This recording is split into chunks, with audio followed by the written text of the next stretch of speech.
Hola amigos, sean bienvenidos a esta serie Lo que no sabías acerca del Mesías. Y damos la bienvenida a Itamar que nos acompaña hoy. Hola y bienvenidos a todos. Bienvenidos a nuestros amigos de Veritate 4A que nos acompañan en la grabación. Y bueno, a ustedes que nos acompañan a través de la cadena YouTube, pues gracias por su fidelidad. Y bueno, la semana antepasada estuvimos hablando acerca de el Mesías y la polémica que hay entre judíos y cristianos, especialmente sobre la profecía de Isaías capítulo 7. He aquí que la Virgen concebirá y dará a luz un hijo y llamará su nombre Emmanuel. Y esta es una profecía que causa cierta polémica, ¿no? Y que los judíos dicen, no, pues esto se refiere al hijo de Acaz, y los cristianos dicen, no, está hablando del Mesías. Y vimos la semana pasada de que efectivamente hay más probabilidades de que los judíos tengan razón en cuanto al cumplimiento de esta profecía, pero no es la única profecía que habla del Mesías. Y de una manera metodológica podemos entender que esta profecía habla indirectamente del Mesías, es decir, de una relación de natural a espiritual. El tema de hoy, pues vamos a hablar de el Mesías en el Antiguo Testamento, la Biblia. ¿Qué dice la Biblia acerca del Mesías? Porque judíos y cristianos están de acuerdo en muchas cosas, pero no en todo. ¿Y cómo es posible que ambos grupos tengan una visión tan radicalmente diferente del Mesías? Y yo tuve la oportunidad de hablar con judíos hace algunos años acerca del Mesías, y obviamente cuando uno habla con un judío acerca del Mesías tiene que sacar textos del Antiguo Testamento. Porque de nada sirve hablar del Nuevo Testamento con ellos. Si no reconocen el Nuevo Testamento, entonces no tiene sentido. Exactamente. Entonces, ¿qué dice la Biblia? ¿Qué dice el Antiguo Testamento acerca de el Mesías? Y uno de los primeros textos que tenemos que ver es el lugar de nacimiento del Mesías, porque el Mesías nacería en Belén. Es la profecía. Y esa profecía la encontramos en Miqueas 2. Sí, y ambos están de acuerdo con esto, ¿no? Sí, sí, Que nacerá en Belén. judíos y cristianos están de acuerdo en que el Mesías debería de nacer en Belén. Pero ¿cuál es la diferencia? Los El judíos, cumplimiento sí, el cumplimiento. Los judíos dicen esto todavía no se cumple y los cristianos dicen ya se cumplió. esto se cumplió en la persona de Jesús. Okay. Bueno, Miqueas capítulo 5 y versículo 2 dice, pero tú, Belén Efrata, tan pequeña entre las familias de Judá, de ti ha de salir el que será Señor en Israel. Sus orígenes se remontan al inicio de los tiempos, a los días de la eternidad. Mm. ¿Y qué más te llama la atención de ese texto? Además del sitio geográfico, porque Pues el hecho de que yo recordé de que en los otros temas habíamos hablado de que los musulmanes sí creen en Jesús y lo sí, aceptan. sí. Y otra cosa que me llama la atención en este texto es la parte que dice sus orígenes se remontan al inicio de los tiempos. ¿A qué se refiere?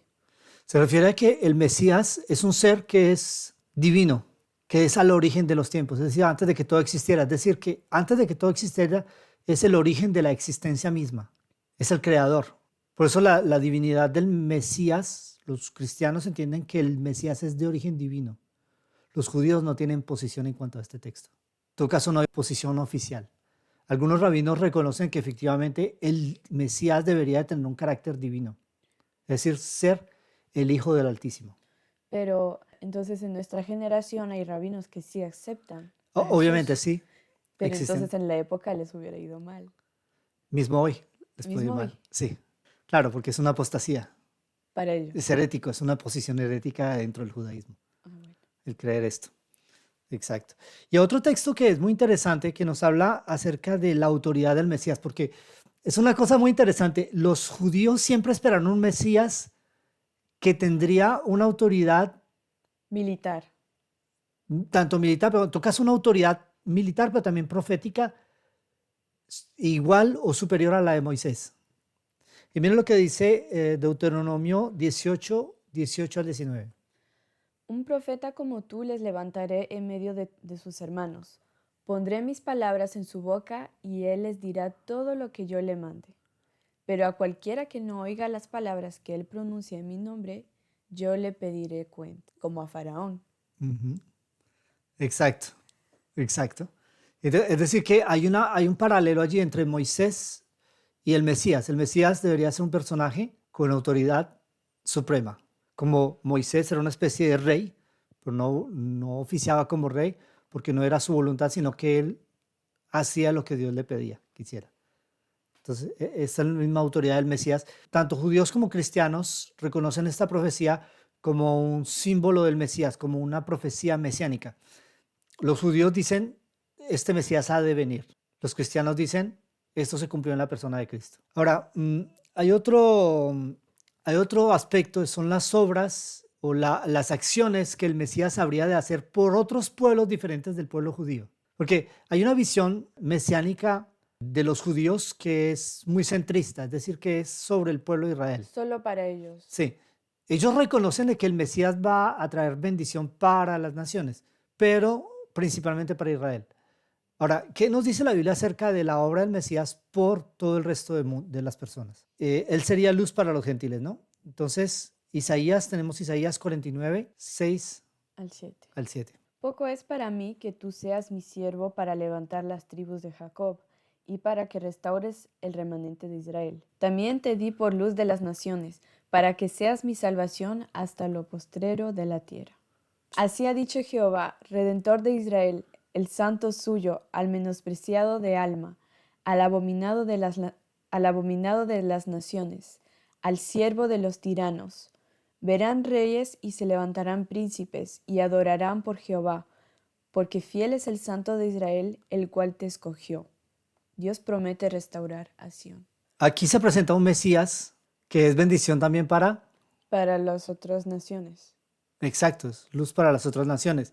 Y mire que el término naciones en hebreo es el término goim, que es el mismo término utilizado para los paganos, ¿okay? Aquellos que no conocen la luz de la verdad. Y hay otro texto que es más antiguo, que está en Génesis 22, 18. En tu simiente serán benditas todas las naciones de la tierra, por cuanto obedeciste a mi voz. Pero yo recuerdo que en la antigüedad las naciones que se unían a Israel eran bendecidas también por medio de Israel. Sí. Entonces yo creo que es lo mismo ahora para esta Era generación, ¿no? el objetivo de Dios era de que Israel fuera luz para las naciones. Hubo, por ejemplo, en el tiempo de Salomón, la reina de Saba, ella adoptó al Dios de Israel y se convirtió a la religión de Israel. Pero al Y inicio ella estaba curiosa. ella ya estaba curiosa porque ellos conocían las escrituras y ella vino a ver quién era este rey tan sabio que había en Israel y, y ella adoptó la fe judía. ¿Y qué pasó? Que ella finalmente se casó con Salomón, una de las mujeres, de las tantas mujeres de Salomón. Bueno, este asunto sobre el poligamia es todo un tema aparte, pero en todo caso, en Etiopía hay todo un linaje que son de descendencia judía. Y en Israel hay una etnia que son de piel oscura, ¿ok? Y se les llama los temaní. Y temaní significa etíope. Entonces hubo unión entre un pueblo que no era a la base heredero de la promesa y el pueblo de Israel. Pero esa unión no se hizo por negociaciones de dinero o política, sino por el amor a Dios, al Dios de Israel. Entonces hay esa descendencia. Por eso es que fue una unión genuina. fue una unión genuina. Eso era lo que buscaba Dios, eso sucedió con los etíopes. No sucedió con muchas otras naciones. Esto nos muestra de que el Mesías tenía una misión con los gentiles, ¿no? Bueno, vamos a ver otro texto que nos habla de algo que tenía que hacer. Es parte de la misión del Mesías. Es algo que es sorprendente, es la muerte. El Mesías moriría. Es un punto en el que, atención, la mayoría de los judíos no están de acuerdo.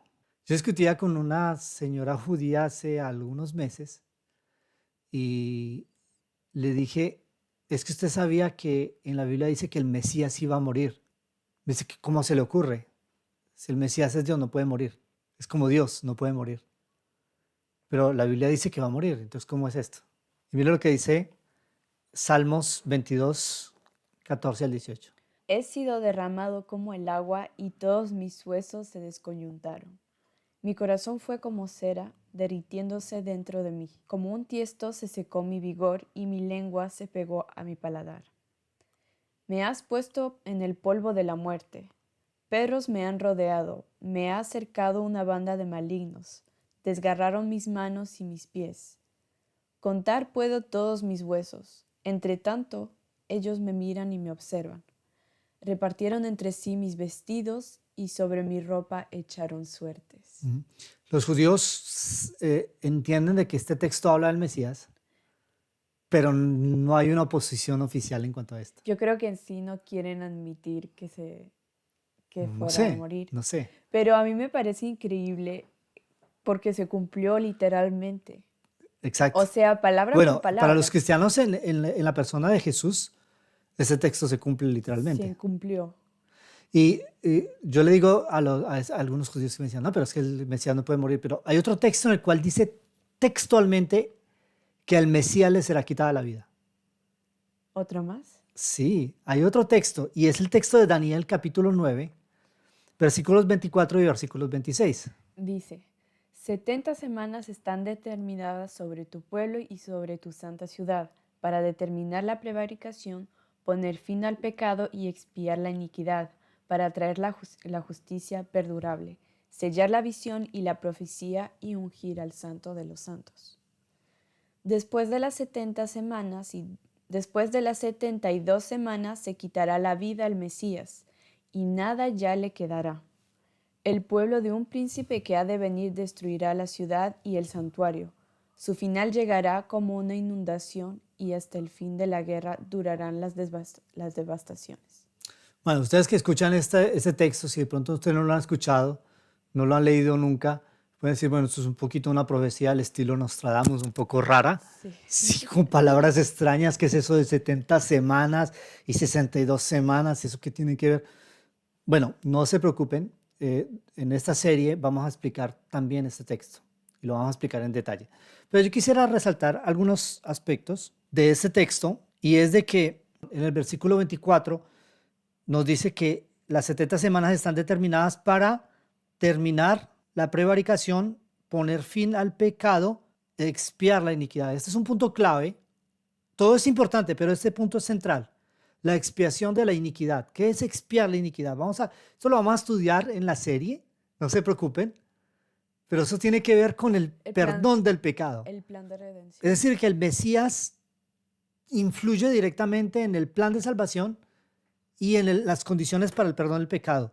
Obviamente para traer la justicia perdurable, que esto también lo hablábamos hablado las semanas anteriores. Sellar la visión, la profecía y ungir. ¿Quién es el santo de los santos? Es Dios mismo. Dios. Y aquí está haciendo referencia al Mesías. Y si tienen dudas, miren lo que dice más adelante, después de las 62 semanas, y esto tranquilos, ya vamos a explicar, se quitará La vida al Mesías. ¿a quién? Al Mesías. Wow. No lo dice claro.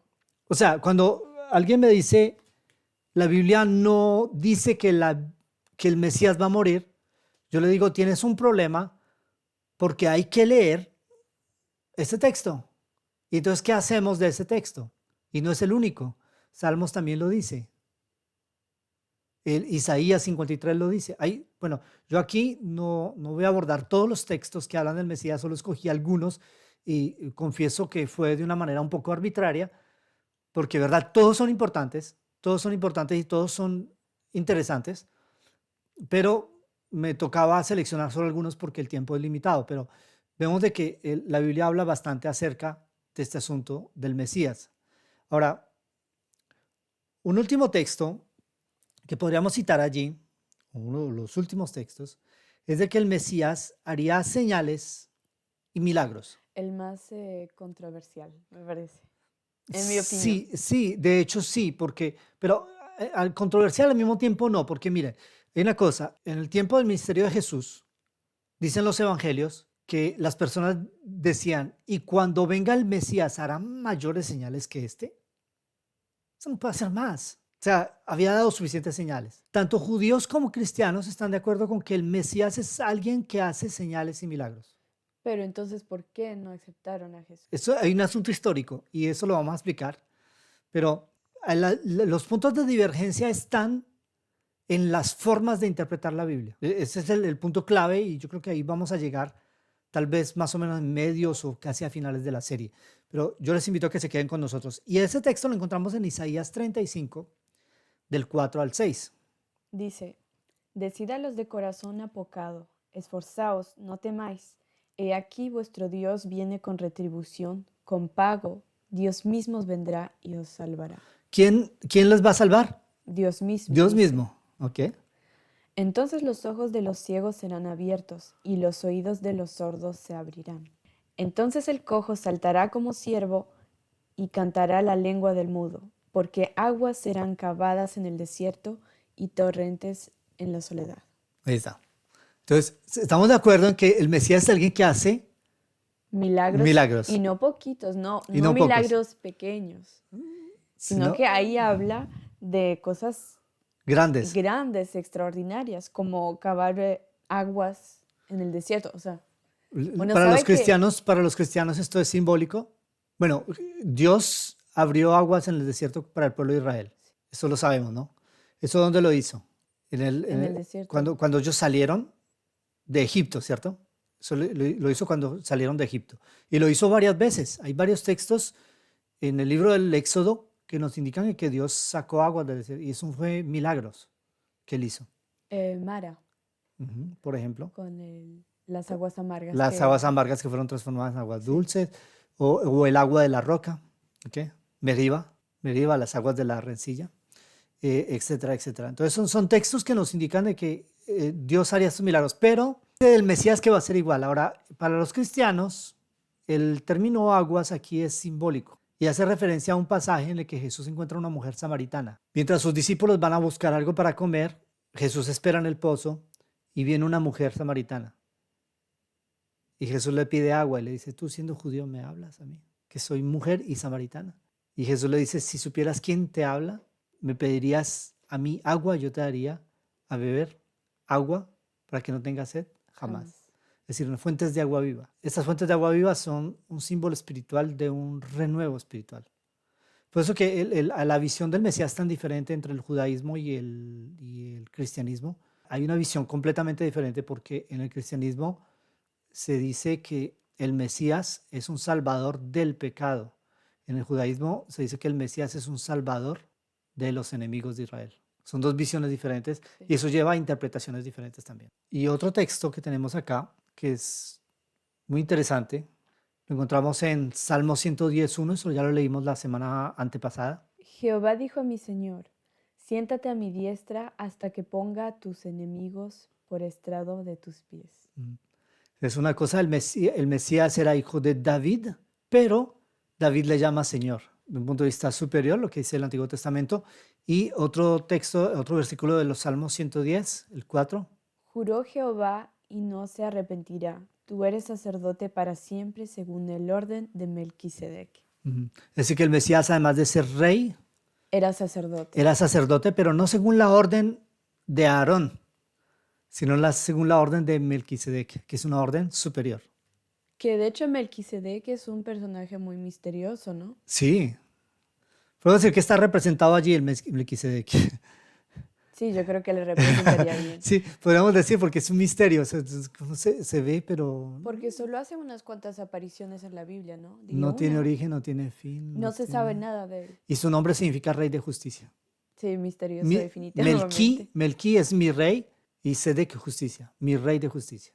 Entonces, es interesante ese personaje. El tema de hoy, unos pocos textos para mostrar cómo es que la Biblia, el Antiguo Testamento especialmente, habla acerca del Mesías, porque todavía estamos en el asunto entre judíos y cristianos, unos dicen una cosa, otros dicen otra, pero ¿qué dice la Biblia? Es la pregunta, ¿no? Porque independientemente de las opiniones de los hombres, lo que nos interesa en estos temas es ver qué dice la palabra de Dios acerca de estas cosas. Y aclaramos que aquí no es nuestra intención juzgar a cualquier religión. Claro. Es solo ser abiertos y debatir sin predisposición Exacto. sobre los textos bíblicos. Exacto. El punto es entrar en un debate sano acerca de estos temas. Muy bien, estamos por terminar nuestro tema, pero antes de terminar el tema vamos a tener una sección de preguntas y respuestas. Y la primera pregunta la tiene Maggie. Maggie, te escuchamos. Sí, buenos días. Mi pregunta es, hasta el día de hoy, en la actualidad, ¿los judíos siguen esperando un Mesías, un libertador? Sí, todo depende de los diferentes grupos y sectas de los judíos, porque hay diferentes sectas. Hoy en día hay un movimiento bastante fuerte en torno al Mesías, con una teoría de que el Mesías ya está en la tierra y que pronto se va a manifestar y va a reconstruir el templo.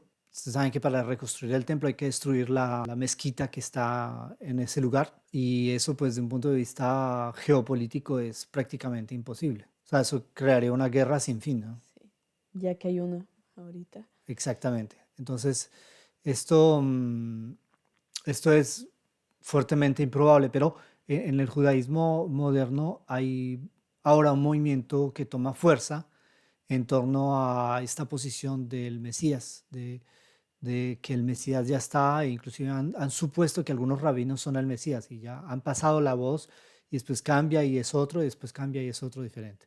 Pero en esa han estado y esto hace que pues en el judaísmo haya un aire de confusión en cierto modo, porque hay diferentes corrientes, unos sí, unos no. Pero en todo caso no reconocen al Mesías como siendo Jesús de Nazaret. Eso sí, de una manera oficial. Ahora, hay muchos judíos que sí reconocen a Jesús como el Mesías. Entre estos están los movimientos mesiánicos, que esos son conocidos, son las iglesias mesiánicas, pero no son los únicos. Hay también rabinos y hay judíos que en secreto reconocen a Jesús como el Mesías, que han entendido las profecías, que se han dado cuenta del cumplimiento de las profecías en la persona de Cristo y que reconocen a Jesús como el Mesías. Sí, hermanito. Ya.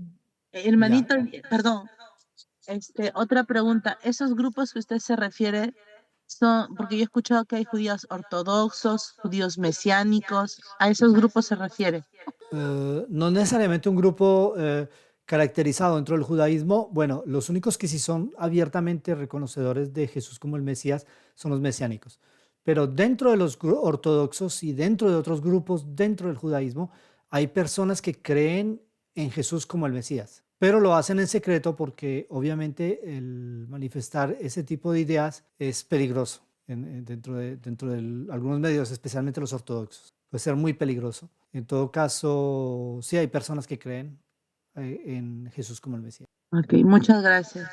Con gusto. Bueno, la segunda pregunta la tiene Norberto. Bueno, no es en sí una pregunta, sino más bien una... usted habló de Daniel, sí, Daniel efectivamente es un buen texto para, digamos, para demostrar de que el Mesías muere. Pero también hay otro texto que está en Isaías 53, que dice Ujú. que como Sí. cordero fue llevado al matadero, y no sé si usted lo tendría en la lista. Ahora hay una cosa. Lo tenía en la lista, pero no lo presenté hoy porque llevaba tiempo y fuera de eso, ese texto va a ser el tema de un video completo. Ah, ok, vale.